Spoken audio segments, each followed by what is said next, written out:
My sister-in-law made herself at home in my apartment every day while my dad was in hospice, then told my kids I was ignoring people who cared, so I returned her surprise visits by leaving my children with her right before her plans. For context, I, 32F, have been married to Kenneth, 34M, for 6 years now. We have 2 daughters, Esther who's 6 and Mary who's 4. Kenneth's sister Nikki, 29F, has always been part of our lives, and for the first 3 years of our marriage, everything was normal. She'd come over maybe once a month, we'd go out for dinner as a family every few weeks, and she was great with the girls during holidays. She worked as a marketing consultant and had her own apartment across town. She dated on and off but nothing serious stuck. The problem started about 2 years ago when my father got sick. Dad had lung cancer and the diagnosis came fast. One month he was coughing more than usual, the next month we were sitting in an oncology office hearing words like stage 4 and palliative. My mom died when I was 19, so Dad was all I had left. My brother lives in Australia with his family and couldn't just drop everything to come help. During those first few weeks after the diagnosis, Nikki was actually helpful. She brought groceries without being asked. She picked up the girls from school twice when I had to rush Dad to appointments. She texted to check in. Kenneth told me how proud he was of his sister for stepping up. I remember thinking we were lucky to have her nearby. Dad lived for 8 months after the diagnosis. The last 3 months were the hardest. He moved into a hospice facility because I couldn't manage his care at home with 2 young kids. I spent every evening there after dropping the girls at Kenneth's parents' house. I'd get to the hospice around 7 and stay until 11 most nights. On weekends, I'd go earlier and stay longer. Dad was mostly sleeping by then, but I'd sit there anyway. Sometimes I'd read to him from the newspaper. Sometimes I'd just hold his hand. That's when Nikki's visits to our apartment started changing. She had a spare key we'd given her 2 years earlier when we went on vacation and needed someone to water the plants. Before Dad got sick, she maybe used it once when we were out of town and she needed to borrow a serving dish. But during those last months with Dad, she started showing up more often. The first time I came home at midnight from the hospice and found her asleep on our couch, Kenneth explained she'd come over to drop off some takeout for him and the girls, then decided to wait for me to get home. She said she wanted to make sure I was okay. I thanked her and went to bed because I had to be up at 6 to get the girls ready for school. The second time, I came home and she was in our kitchen reorganizing our pantry. She said she noticed things were a mess and wanted to help. I didn't have the energy to tell her I liked knowing where my own food was, so I just nodded and went to take a shower. The third time, she was there when I got home from picking the girls up from school. She'd let herself in and was watching TV in our living room. She said she was between meetings and our place was closer than hers. Kenneth was still at work. She stayed for 2 hours and kept asking me questions about hospice care that I didn't want to answer. When I finally said I needed to start dinner, she offered to order pizza instead. The girls got excited, so I said yes even though I'd already defrosted chicken. This became a pattern. She'd show up unannounced 3 or 4 times a week. Sometimes in the morning before I left for work. Sometimes in the afternoon. Sometimes in the evening. She always had a reason. She was in the neighborhood. She brought coffee. She wanted to see the girls. She thought I might need company. One morning I walked out of my bedroom in my pajamas at 8 on a Saturday and found her sitting at our kitchen table drinking coffee. She'd let herself in. She laughed when she saw my face and said family doesn't need to knock. Kenneth was already up and dressed and didn't seem bothered. He said she'd texted him she was coming over. I went back to the bedroom and got dressed. The pantry thing became an ongoing issue. Every few visits, I'd notice something moved. The pasta was on a different shelf. The canned goods were reorganized by type instead of by height like I'd had them. Once I reached for the cinnamon to make the girls French toast and grabbed cumin instead because she'd rearranged my spices alphabetically. The French toast tasted wrong and Esther cried because it was her favorite breakfast and I'd ruined it. I mentioned it to Kenneth after that. I told him I appreciated Nikki's help but I needed her to stop reorganizing my kitchen. He talked to her the next time she came over. She got tears in her eyes and said she was just trying to be helpful while I was going through such a hard time. She said she felt useless watching me suffer. Kenneth hugged her and told her we knew she meant well. After that conversation, she didn't reorganize anything for 2 weeks. Then Dad died. It was a Tuesday morning in February. I was at work when the hospice called. I drove straight there but he was already gone. The nurse said it was peaceful. I sat with him for an hour before I could make myself leave. I called Kenneth from the parking lot and couldn't get words out for the first minute. He left work immediately and met me at home. The funeral was that Friday. Nikki helped coordinate food for the reception at our apartment afterward. About 40 people came. She stayed until 11 that night cleaning up while I sat on the couch staring at nothing. Kenneth's parents took the girls for the weekend so I could rest. That Saturday, I woke up at noon. Kenneth had gone to the grocery store. I walked into the kitchen and Nikki was there making coffee. She said she'd let herself in to check on me. She made me sit down and eat the eggs she'd cooked. She talked about Dad and told stories about the time she'd met him at family dinners. I mostly listened. When Kenneth came home with groceries, she helped him put everything away. She stayed until 4 in the afternoon. For the next 2 weeks, she came over almost every day. She'd text Kenneth but not me. She'd show up with food or coffee or magazines she thought I might like. She'd stay for hours. She'd talk to the girls about school and play with them. She'd ask me how I was doing and look at me with this tilted head expression that made me want to leave the room. 3 weeks after Dad died, I came home from running errands and found her on our couch watching a Netflix show. Kenneth wasn't home yet. The girls were at after-school care. She said she'd had a bad day at work and our couch was more comfortable than hers. She asked if I wanted to watch with her. I said I had laundry to do. She stayed for another hour before leaving. That night I told Kenneth we needed to move the spare key. I said Nikki's visits were too much. He said she was just trying to be supportive during a difficult time. I said I needed my own space. He said he'd talk to her. We moved the key to a fake rock in our garden instead of under the mat. Nikki found out 2 days later when she tried to let herself in and the key wasn't there. She called Kenneth immediately. He told her we'd moved it because we were worried about security. She called him back an hour later crying. She left him 4 voicemails. In the last one, she said I was pushing away people who actually cared about me to focus on someone who was already gone. Kenneth played me that message. I walked out of the room and locked myself in the bathroom for 20 minutes. Kenneth called her back and told her that comment about Dad was unacceptable. She said she was sorry, she was just hurt that I was shutting her out. She said she felt like I didn't appreciate everything she'd done for our family. Kenneth said we needed some space and he'd let her know when we were ready to see her again. She texted him every day for a week. She texted me twice. Once to apologize for the voicemail. Once to say she missed the girls. I didn't respond to either message. Then my mom started calling. My mom, who I hadn't spoken to in 13 years because she left Dad and me when I was 19 and moved to Nevada with a man she'd been seeing behind my father's back. Nikki had somehow found her on Facebook and messaged her about my mental health. She told my mom I was isolating myself and clinging to grief in an unhealthy way. My mom called Kenneth first, then called me. She said she was concerned and wanted to help. I told her she lost the right to be concerned about me over a decade ago and hung up. That weekend, 3 of Kenneth's aunts texted him asking if I was okay. They'd seen Nikki's Instagram posts about family bonds and loss.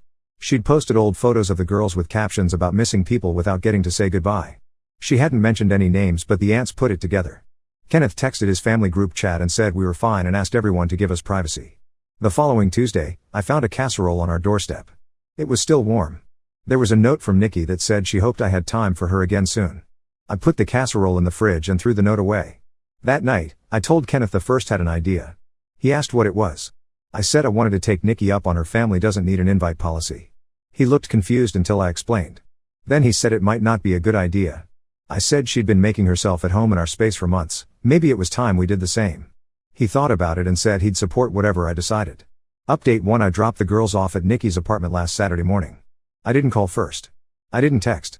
I just showed up at 9 in the morning, knocked on her door, and when she answered I told Esther and Mary to go give Auntie Nikki a hug. She was wearing yoga pants and a t-shirt with her hair in a messy bun. She looked at me, then at the girls, then back at me. I told her Kenneth and I needed to run some errands and we'd be back in a few hours. Esther was already walking past Nikki into the apartment asking if she had any juice. Mary followed her sister. Nikki opened her mouth but I was already walking back to my car. I heard her call my name once but I didn't turn around. Kenneth and I went to breakfast.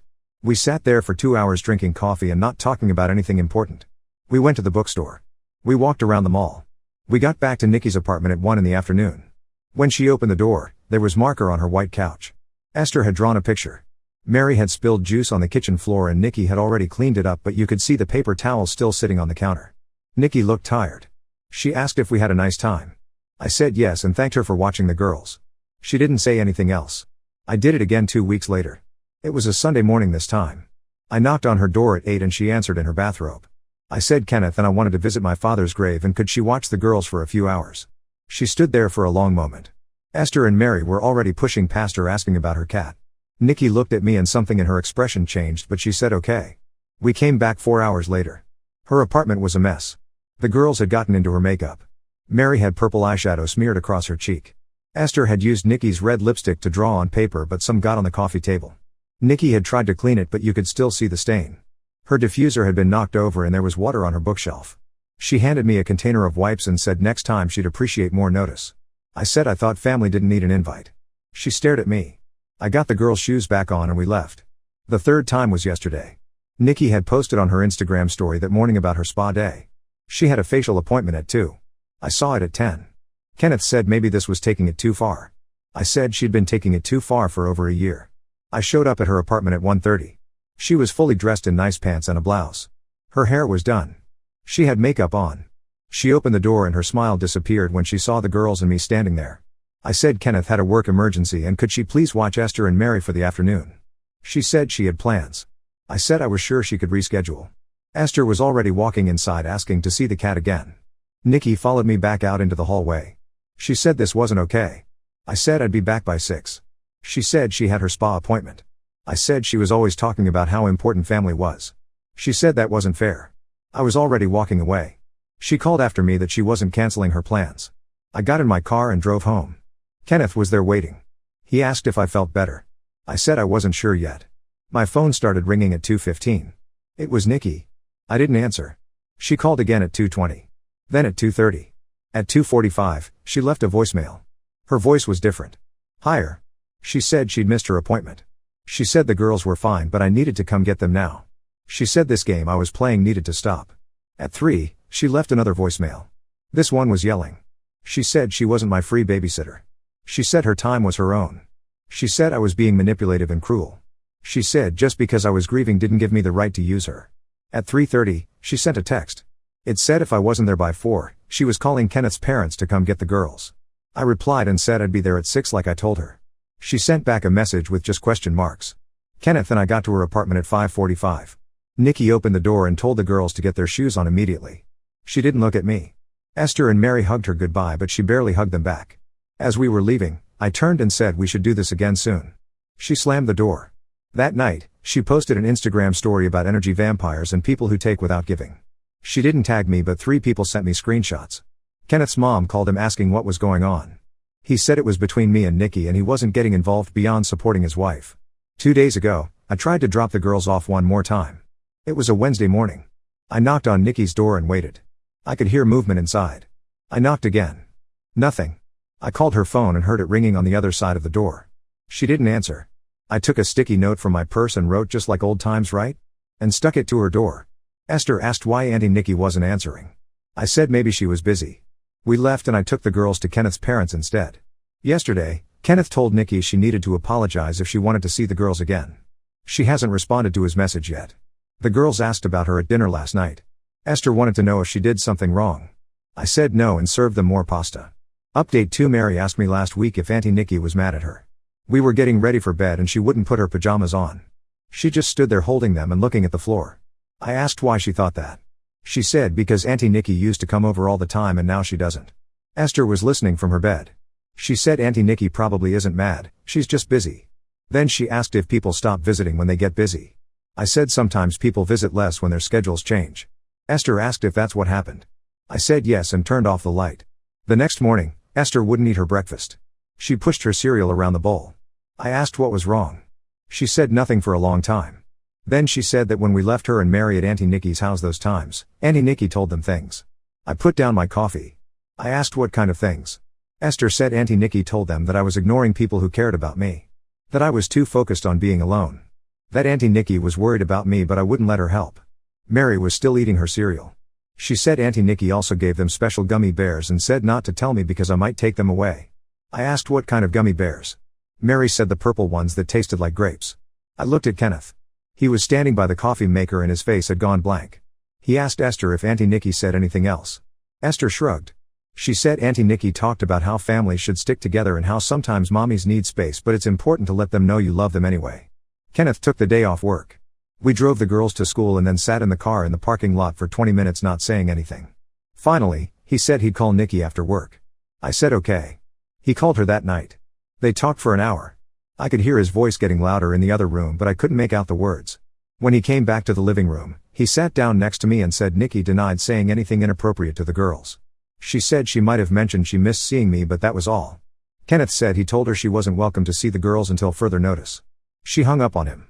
3 days later, a birthday card arrived in the mail for Esther. Her birthday had been 6 weeks earlier. The card had $20 inside and a note that said sorry this is late, Auntie Nikki loves you. There was no card for Mary. Her birthday was in 4 months. I put the card in a shoebox in the closet. I didn't mention it to Esther. Kenneth asked if we should give it to her anyway. I said no. Nikki posted more photos on Instagram. Old pictures of her with the girls at a park from 2 years ago. The caption said something about cherishing memories before people change. 5 of Kenneth's relatives commented with heart emojis. His cousin messaged me asking if everything was okay with Nikki because she seemed sad in her posts. I didn't reply. Kenneth's aunt called him last week. She said Nikki had called her crying about how I'd shut her out of the girls' lives after she'd tried so hard to support us after Dad died. The aunt said she wasn't taking sides, but maybe we could all sit down and talk it through. Kenneth said there was nothing to talk through. The aunt said family shouldn't give up on family. Kenneth said some family members make it impossible to keep trying. The aunt said she was disappointed in him. 2 of Kenneth's family members stopped liking our posts on social media. One of them unfriended me entirely. Kenneth's mom called and asked if I was being too hard on Nikki. Kenneth told his mom the full story about the things Nikki said to the girls. His mom got quiet. She said she didn't realize it had gotten that bad. She said she'd stop pressuring us to fix things. Nikki sent Kenneth an email yesterday. It was long. She said she'd been reflecting on everything that happened. She said she realized now that she'd overstepped boundaries, but it came from a place of love. She said she missed the girls terribly. She said she wanted to understand what I needed from her to move forward. Kenneth showed me the email. I read it twice. I told him I didn't believe she actually understood anything. He asked what I wanted him to say back. I said nothing. He said we couldn't just ignore her forever. I said we could try. The girls have stopped asking about Nikki as much. Esther mentioned her once last week when we drove past her street. Mary hasn't mentioned her in days. Kenneth says his sister sent him another text this morning asking to talk on the phone. He hasn't responded. My kitchen is organized the way I want it again. The spare key is still in the fake rock in the garden and no one has used it.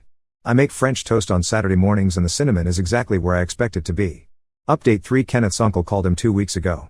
The uncle said he'd had lunch with Nikki and she'd spent the whole time talking about how I'd turned Kenneth against her and stolen her relationship with her nieces. The uncle said he thought we should consider family counseling. Kenneth said no. The uncle said he was just trying to help. Kenneth said the help wasn't wanted. The uncle hasn't called back. Nikki wrote a Facebook post last month. She didn't name anyone, but she wrote about family betrayal and how some people use their pain as an excuse to hurt others. She wrote about unconditional love and how she'd given everything to people who threw it away. 17 people commented. Most of them were people we didn't know well. 3 were Kenneth's relatives. His cousin commented asking if Nikki was okay. His aunt commented with a praying hands emoji. His other aunt shared the post to her own page. I posted one thing in response. I didn't tag Nikki. I didn't mention her name. I just posted a black screen on my Instagram story with text that said don't use children to fight adult battles. I left it up for 24 hours. 4 people messaged me after that. 2 were friends I hadn't talked to in months. 1 was Kenneth's older cousin who had only met a few times. She said she'd had her own problems with Nikki years ago and she was glad someone finally stood up to her. She said Nikki had a pattern of getting too involved in people's lives and then playing victim when they set boundaries. The 4th message was from a woman I didn't know.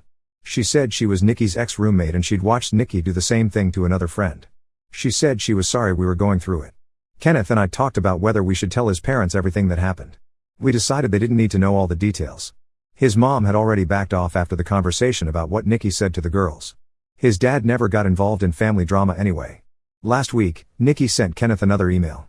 This one was shorter. She said she was done trying to fix things if we weren't going to meet her halfway. She said she'd respected our wishes and stayed away, but it was clear we were never going to forgive her. She said when we were ready to act like adults, she'd be willing to talk. She signed it with her full name instead of just Nikki. Kenneth deleted the email. He told me about it, but he didn't ask what I thought we should do. We both already knew. We told both sets of parents last week that we weren't discussing Nikki with anyone anymore. We said if family members wanted to have relationships with her, that was their choice, but we didn't want to hear about it. Kenneth's mom said she understood. His dad said okay. My dad's brother, who I'd reconnected with after the funeral, said he supported whatever we needed.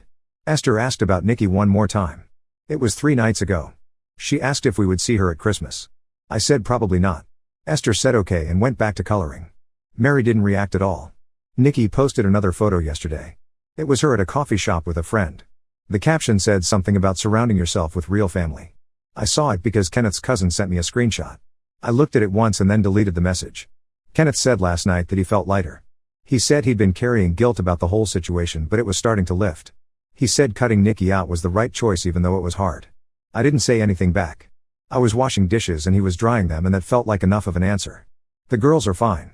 Esther has a new friend at school who comes over for playdates. Mary started dance class and talks about it constantly. They don't watch the door waiting for someone to show up anymore. They don't ask if they did something wrong. Our apartment feels different now. Quieter in a way that isn't empty. I can leave things where I put them and find them there later.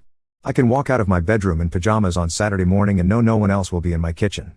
I can come home from wherever I've been and the only people inside will be the ones I invited. That's where things are now. No big resolution. No apology that changed everything. Just distance and decisions and doors that stay locked until we choose to open them. Now let's move to the next story. Story 2. I caught my roommate's boyfriend eating my expensive groceries again, so I told him to start paying rent or leave. He responded by giving me a list of house rules I'd need to follow if I wanted him to consider contributing. I need some outside perspective on this situation because I honestly don't know if I'm losing my mind or if what's happening is as crazy as it seems. I'm Megan, 21F, and I've been living with my roommate Sarah, 22F, for about 8 months now. We met during our sophomore year at college and decided to get an apartment together off campus to save money. Sarah seemed responsible and we got along well, so splitting a 2-bedroom place seemed like a smart financial decision. For the first few months, everything worked perfectly. We had a good system for groceries, cleaning, and utilities. Sarah kept her space clean, paid her bills on time, and we rarely had any issues. We weren't best friends, but we respected each other's space and routines. I'm studying engineering and have a pretty demanding course load, so I spend most evenings either at the library or in my room working on assignments. Sarah is a communications major and has a more flexible schedule. Things started changing around 4 months ago when Sarah began dating Marcus, 24M. At first, I barely noticed him. He would come over maybe once or twice a week, they'd watch movies in the living room or hang out in her room, and he'd leave the next morning. I actually thought it was nice that Sarah had found someone she seemed to connect with. But gradually, Marcus started showing up more often. What began as occasional sleepovers turned into him being there 3 or 4 nights a week. Then it became almost every night. I started noticing his shoes by the front door, his jacket hanging on our coat rack, and his toiletries appearing in our shared bathroom. The food situation became problematic first. I keep a fairly organized kitchen and usually meal prep on Sundays for the week. I started noticing that items I had specifically bought and prepared were disappearing. My Greek yogurt containers would be empty in the refrigerator. The sandwich meat I bought for my lunches would be gone by Wednesday. When I checked our shared pantry space, boxes of crackers and bags of chips I had purchased were nearly finished. I initially thought maybe Sarah was eating more than usual, so I didn't say anything. But then I walked into the kitchen one morning and saw Marcus making himself a full breakfast with eggs I had bought, using my butter, and drinking my orange juice. He looked up when I entered and just nodded at me like this was completely normal. The utility bills started reflecting his constant presence too. Our electricity bill jumped significantly because he was always gaming or streaming videos on his laptop. He would take long showers, sometimes twice a day. Our internet speed slowed down noticeably because he was constantly online, either gaming or watching content. All of these increases were coming out of mine and Sarah's pockets while Marcus contributed nothing. His belongings gradually took over our common spaces. Gaming controllers appeared on our coffee table. His protein powder showed up in our kitchen cabinet. He started leaving dirty dishes in the sink that would sit there for days. Our bathroom counter became cluttered with his shampoo, body wash, and other personal items that I definitely didn't want to share space with. The breaking point for me was realizing that Marcus had essentially moved in without any discussion or financial contribution. This guy was living in our apartment, using our utilities, eating our food, and treating the place like his personal residence while Sarah and I continued splitting all the costs between just the two of us. I decided I needed to address this with Sarah directly. I waited for an evening when Marcus wasn't there and approached her in our living room. I explained that having her boyfriend over occasionally was completely fine, but that his current level of presence felt like having an unofficial third roommate who wasn't contributing to any household expenses. Sarah listened and seemed to understand my concerns. She apologized and said she hadn't realized how much his presence was affecting our living situation. She promised to talk to Marcus about either contributing financially or reducing how often he stayed over. I felt relieved that we had handled this maturely and expected the situation to improve. For about a week, things did seem better. Marcus wasn't there as much, and when he was, he seemed more conscious about not taking my food or leaving messes. I thought we had resolved the issue. Then last Tuesday happened. I was getting ready to leave for my evening statistics study group when Marcus appeared in our kitchen. He was standing by the refrigerator with his arms crossed, and something about his posture made it clear he wanted to have a conversation. He told me that he had been thinking about our living arrangement and wanted to discuss some changes. I assumed he was going to tell me he would start contributing to rent and utilities, which would have been a reasonable solution. Instead, Marcus explained that he was considering making this his permanent residence and wanted to establish some ground rules to make sure we could all coexist peacefully. He said he wanted to test whether I would be a compatible long-term housemate before committing to paying rent.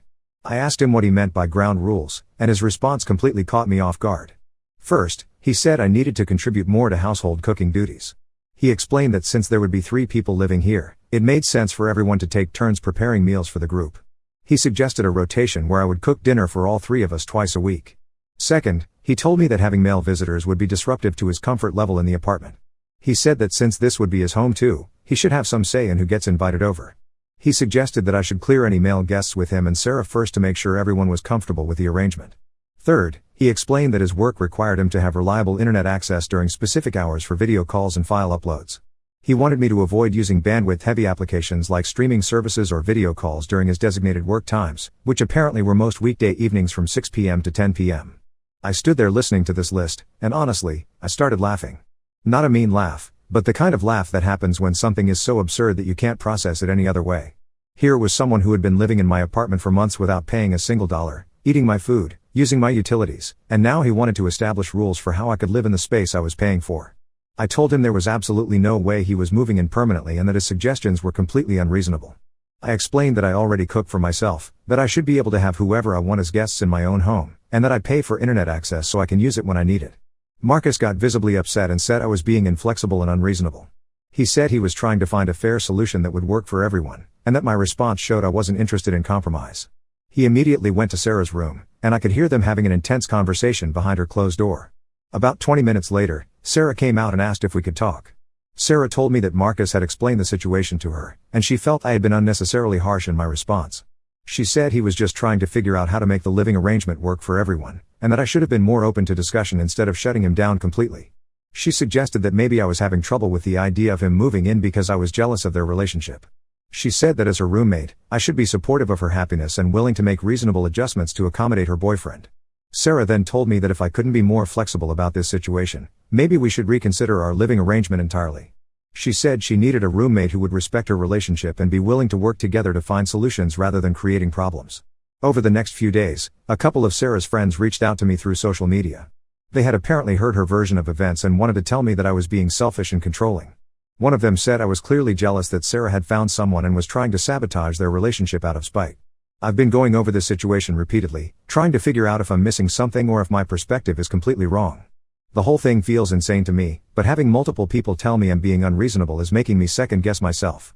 Am I wrong for not wanting to follow house rules established by someone who doesn't pay rent? Should I be more accommodating to my roommate's boyfriend? Is this a normal situation that I'm handling poorly, or is this as crazy as it seems to me? Update 1: I wanted to update everyone who commented on my original post because the situation has gotten significantly worse, and I'm honestly not sure what to do next. First, thank you to everyone who responded. Reading your comments helped me realize I wasn't crazy for thinking this whole situation was completely unreasonable. The support meant more than you know, especially since I was starting to doubt my own judgment. After I posted, I decided to be more direct with Sarah about the situation. I waited for a time when Marcus wasn't there and tried to have another conversation about boundaries and expectations. I explained that I had researched our lease agreement and found that long-term guests are supposed to be approved by all tenants and can't stay more than 14 days in a 30-day period without being added to the lease officially. Sarah's response was not what I expected. Instead of acknowledging that Marcus had been violating our lease terms, she got defensive and accused me of trying to control her personal life. She said I was being petty by bringing up lease technicalities and that I was clearly looking for ways to cause problems for her relationship. I tried to explain that this wasn't about her relationship, but about fairness and following the rules we had agreed to when we signed our lease. I reminded her that Marcus had been essentially living there for months without contributing financially, and that his presence was affecting both my quality of life and our household expenses. Sarah told me that Marcus had explained to her how unreasonable I had been during their conversation, and that she was starting to see a side of me that she hadn't noticed before. She said I was being possessive of the apartment and unwilling to share space with someone who made her happy. Things escalated from there. Sarah started bringing up incidents from our months of living together that she had apparently been bothering her but had never mentioned. She said I was messy in the kitchen, that I used the bathroom for too long in the mornings, and that I was antisocial because I spent so much time studying in my room instead of hanging out in common areas. These complaints came completely out of nowhere. I keep detailed records of my expenses and cleaning responsibilities, and I know I've been consistently fair about shared spaces and household duties. But Sarah seemed convinced that I had been a problematic roommate all along, and that my objection to Marcus was just the latest example of my difficult personality. Over the following week, Marcus's presence in the apartment increased even more. He was there every single night, and during the day when Sarah was at class or work, he would still be there, treating the place like his personal space. I would come home from my classes to find him in our living room, using our television, eating food from our kitchen, and acting like I was the guest in my own home. The most frustrating part was how he would interact with me during these encounters. He would nod politely when I entered, ask how my day was going, and act like everything was completely normal. Sometimes he would even make comments about household things, like mentioning that we were running low on dish soap or that the bathroom needed cleaning, as if he had some authority over the maintenance of our apartment. I started spending more time on campus just to avoid being in the apartment when he was there. I would go to the library after my classes ended and wouldn't come home until late in the evening. Even then, I could hear him and Sarah in her room or hanging out in the living room, and I felt like I was intruding in my own home. The food situation became impossible to manage. I tried buying groceries and keeping them in my room, but that's not practical for things that need refrigeration. I started buying individual meals instead of groceries, which was significantly more expensive, just to make sure I would have food available when I needed it. My sleep schedule got disrupted because Marcus and Sarah would stay up late watching movies or talking in the living room, which shares a wall with my bedroom. When I asked them to keep the noise down after 11 p.m. on weeknights, Sarah accused me of being controlling and unwilling to compromise. The internet situation became a real problem for my schoolwork. Marcus would be gaming or streaming videos during the exact hours when I needed to access online resources for my assignments. When I tried to use the internet for school-related activities during his claimed work hours, he would complain to Sarah that I was being disrespectful of his professional needs. Sarah started having conversations with me that felt more like confrontations. She would tell me that Marcus had mentioned I seemed unhappy, and that maybe I should consider whether this living arrangement was working for me. She suggested that I might be more comfortable living alone or finding a roommate who didn't have a serious relationship. She also started questioning my social life and suggesting that my objections to Marcus were based on loneliness or jealousy. She would make comments about how I never brought anyone over or went out on dates, and imply that my attitude toward her relationship was influenced by my own lack of romantic companionship. The breaking point came last Thursday. I came home from a particularly difficult exam to find Marcus in our kitchen, cooking what appeared to be a full dinner for multiple people. He was using ingredients that I had bought, including expensive items like salmon and vegetables I had purchased for specific meals I had planned. When I asked him about using my food, he explained that he was cooking dinner for Sarah and himself, and that he had assumed I wouldn't mind sharing since we were all living together now. He said that Sarah had told him I was usually fine with sharing household resources. I told him that I definitely was not fine with him using groceries I had purchased without asking, especially expensive items that I had bought for specific purposes. Marcus responded by saying that he thought we had moved past this kind of petty territorialism and that he was disappointed to see I was still being possessive about household supplies. Sarah came home while we were having this conversation and immediately took Marcus's side. She said I was being ridiculous about food sharing and that my reaction was completely disproportionate to the situation. She accused me of trying to create conflict and suggested that I was looking for reasons to be upset. That night, I heard Sarah and Marcus talking in her room about me. I wasn't intentionally eavesdropping, but the walls are thin and they weren't being particularly quiet. Marcus was telling Sarah that he didn't think this living arrangement was going to work out, and that my attitude was creating too much stress for both of them. Sarah agreed with him and said she was tired of dealing with what she called my passive-aggressive behavior. She said she felt like she had to walk on eggshells around me and that she couldn't enjoy her own home because I was always creating tension. They discussed the possibility of Sarah finding a new place to live with Marcus, or alternatively, finding a way for me to break my lease and move out. Marcus suggested that I might be happier living alone, since I clearly had trouble sharing space with other people. I'm honestly at a loss for what to do next. I can't afford this apartment by myself, and finding a new place mid-semester would be incredibly difficult both financially and logistically. But living in this situation is becoming impossible, and Sarah seems completely committed to supporting Marcus regardless of how his presence affects our living arrangement. I'm starting to look into my options for getting out of this lease or finding alternative housing, but everything I've found would be significantly more expensive or much less convenient to campus. I'm also worried about the impact this could have on my grades, since I'm already spending so much time and mental energy dealing with this situation. Has anyone else dealt with something like this? I'm open to any suggestions for how to handle this practically, because I'm running out of ideas for how to make this work. Update 2: I need to update everyone on what's been happening because this situation has taken some turns that I definitely didn't expect. After my last post, several people suggested that I contact my landlord about the lease violation, so I decided to follow that advice. I spent some time documenting Marcus's presence in the apartment, including dates and times when I observed him there, photos of his belongings in common areas, and records of the increased utility usage over the past few months. I made an appointment with my landlord and explained the situation. I showed him the documentation I had gathered and pointed out the specific clause in our lease about long-term guests. My landlord was actually very understanding and told me this type of situation happens more often than I would expect with college rentals. He said that based on the evidence I provided, Marcus had clearly been living in the apartment in violation of our lease terms, and that this needed to be addressed immediately. He told me he would contact Sarah directly to discuss the situation and give her options for how to resolve it legally. 2 days later, my landlord called Sarah and explained that Marcus needed to either be added to the lease officially, with all the associated paperwork and financial responsibilities, or he needed to stop staying in the apartment overnight. He gave Sarah 1 week to decide how she wanted to handle the situation. Sarah was furious with me after that phone call. She accused me of going behind her back and trying to sabotage her relationship by involving the landlord. She said I had betrayed her trust and that she couldn't believe I would take such extreme measures instead of just talking to her directly. I reminded her that I had tried to talk to her directly multiple times, and that she had consistently dismissed my concerns and taken Marcus's side. I explained that I had only contacted the landlord after our conversations had failed to resolve the issue, and that I was simply asking him to enforce the lease terms we had both agreed to. Sarah told me that my actions had put her in an impossible position. She said that Marcus couldn't afford to be added to the lease officially right now because he was between jobs and had some financial issues. She also said that asking him to stop staying over was unrealistic because they were in a serious relationship and needed to spend time together.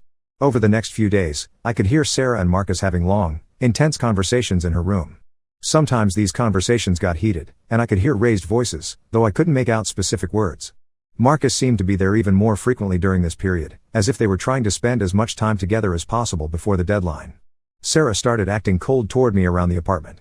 She would barely acknowledge me when we crossed paths, and when she did speak to me, her tone was clipped and unfriendly. She stopped doing her share of cleaning common areas and started leaving messes that she would normally clean up. 3 days before the landlord's deadline, something unexpected happened. I came home from class to find Sarah sitting at our kitchen table with papers spread out in front of her. She looked like she had been crying, and when she saw me, she started talking immediately. Sarah told me that she had been doing research into Marcus's background because she wanted to understand his financial situation better before making any decisions about the lease.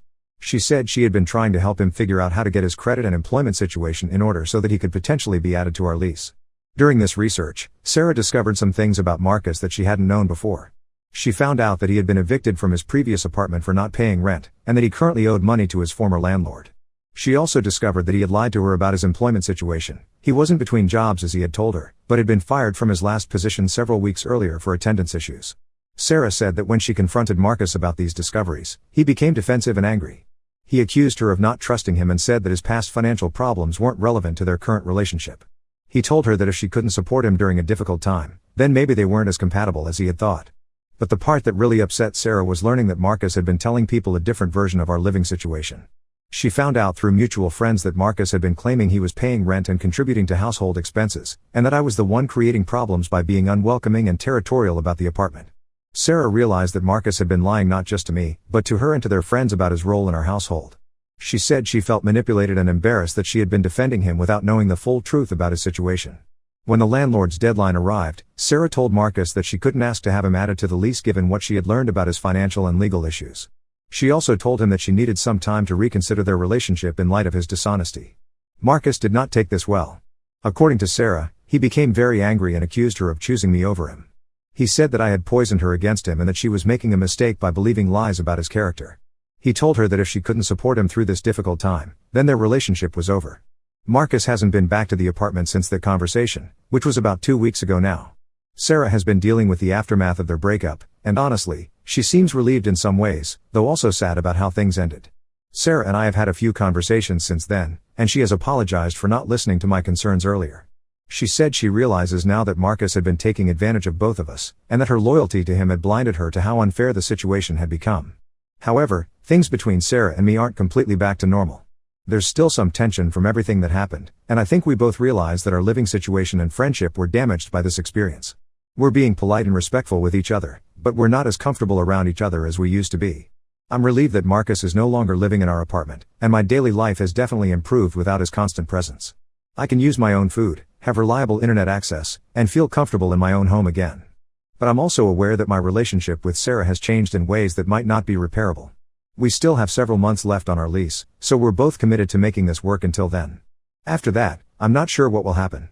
Sarah hasn't said anything about renewing our lease together, and honestly, I'm not sure I would want to continue living with her after everything that happened. For now, I'm just focusing on getting through the rest of the semester and figuring out my housing plans for next year. This whole experience has taught me a lot about setting boundaries and standing up for myself, even when it's uncomfortable. Update 3. I wanted to give a final update on this situation since several people have asked what ended up happening long term. After my last post, Sarah and I managed to coexist peacefully for the remainder of our lease, but our relationship never really recovered to what it had been before. We were cordial roommates who respected each other's space and responsibilities, but we weren't friends anymore. About a month after Marcus stopped coming around, Sarah started dating someone new. This time, she was much more considerate about managing her boyfriend's presence in our apartment. Her new boyfriend would come over maybe twice a week, he would bring his own food when he stayed for meals, and Sarah always checked with me before he came over for longer visits. I appreciated that Sarah had learned from the previous situation, but the dynamic between us remained somewhat strained. We would make small talk when we ran into each other in common areas, but we never hung out together or had the casual friendship we did before the Marcus situation. When it came time to decide about renewing our lease, Sarah and I both independently concluded that we should find different living arrangements. The conversation about it was actually pretty straightforward. We both acknowledged that while we could live together successfully, we would probably be happier with different roommates. Sarah decided to get a studio apartment for herself, saying she wanted more independence and control over her living space. I found a roommate through my engineering program, someone who was also serious about academics and wanted a quiet, organized household. The transition out of our shared apartment went smoothly. We divided up the household items we had purchased together fairly, cleaned the place thoroughly, and got our full security deposit back. Sarah helped me move some of my larger furniture, and I helped her pack her books and kitchen supplies. On the day we officially moved out, Sarah and I had what ended up being our final real conversation. She thanked me for contacting the landlord when I did, and said that while she had been angry at the time, she realized now that I had probably saved her from a much worse situation with Marcus. She told me that she had heard through friends that Marcus had moved in with another girl shortly after their breakup, and that he was apparently doing the same thing there, living rent-free while contributing nothing to household expenses. Sarah said she felt sorry for his new girlfriend but was grateful that she wasn't dealing with that situation anymore. I've been in my new living situation for about 3 months now, and it's been a huge improvement. My current roommate and I have similar schedules and study habits, we're both clear about expectations for shared spaces and expenses, and we've had no drama whatsoever. I occasionally see Sarah around campus, and we're friendly when we run into each other. She seems to be doing well in her studio apartment and appears happy with her current boyfriend, who seems much more respectful and responsible than Marcus was. Looking back on this whole experience, I'm glad I stood up for myself when I did, even though it was uncomfortable and created conflict. I learned that sometimes preserving a friendship isn't worth sacrificing your own well-being and that it's important to address problems directly rather than hoping they'll resolve themselves. I also learned that lease agreements and landlord policies exist for good reasons, and that it's not petty or unreasonable to expect those rules to be followed. Having that external authority figure involved actually made the resolution much cleaner than trying to handle everything through personal negotiations. My current living situation has shown me what a healthy roommate relationship should look like, and I'm much better prepared now to set appropriate boundaries from the beginning of any future shared living arrangements. I'm doing well academically and socially, and I'm grateful that I don't have to deal with the stress and anxiety that characterized those months when Marcus was essentially living in our apartment. Sometimes standing up for yourself means losing relationships that you thought were important, but in this case, I think I'm better off for it.